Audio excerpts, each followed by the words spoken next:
ഈ video specially എൻ്റെ follower ആയിട്ടുള്ള ഡോക്ടർ ദീപ്തിക്ക് വേണ്ടിയാണ്. 2 ദിവസം വരെ ഇതുപോലെ സോഫ്റ്റ് ആയിട്ടിരിക്കുന്ന ഈ ഒരു ചപ്പാത്തി ഉണ്ടാക്കുന്നതിനായിട്ട് 2 കപ്പ് ഗോതമ്പ് പൊടിയിലേക്ക് ആവശ്യാനുസരണം ഉപ്പ് ചേർത്തിട്ട് ഒന്ന് മിക്സ് ചെയ്ത് അല്പം വെള്ളം ചേർത്തിട്ട് ഒരു മീഡിയം കൺസിസ്റ്റൻസിയിലുള്ള ആട്ട റെഡിയാക്കി എടുക്കണം.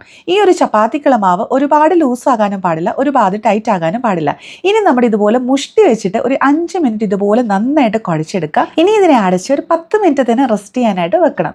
10 മിനിറ്റ് കഴിഞ്ഞ് കയ്യിൽ അല്പം ഓയിൽ തടവിയ ശേഷം ഇതുപോലെ നല്ല സോഫ്റ്റ് മാവായിട്ട് കുഴച്ചെടുക്കണം. ചപ്പാത്തി പരത്തുന്ന സമയത്ത് എല്ലാ സൈഡിന്റെ തിക്നെസ് ഒരുപോലെ ആയിരിക്കണം, എങ്കിൽ മാത്രമേ ഇത് കറക്റ്റ് ആയിട്ട് പൊങ്ങി വരുള്ളൂ. ഇനി ചൂടായി കിടക്കുന്ന പാനിലേക്ക് ഇട്ട് കൊടുത്ത ശേഷം ആ ഒരു സൈഡ് കുക്കായി കഴിയുമ്പോൾ തിരിച്ചിട്ട് കൊടുക്കാം.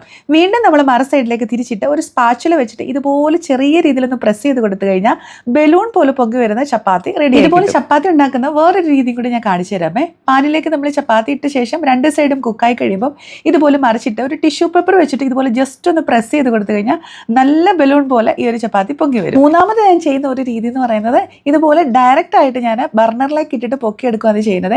ഈ ഒരു രീതി ഞാൻ അധികം പ്രോത്സാഹിപ്പിക്കത്തില്ല. കണ്ടില്ല, നല്ല സോഫ്റ്റ് ആയിട്ടുള്ള ചപ്പാത്തി എങ്ങനെയാണ് റെഡിയാക്കുന്നത്. ഇതുപോലെ ഒന്ന് ട്രൈ ചെയ്ത് നോക്കിയിട്ട് ഫീഡ്ബാക്ക് അറിയിക്കണം. അത്രേ ഉള്ളൂ. Thank you.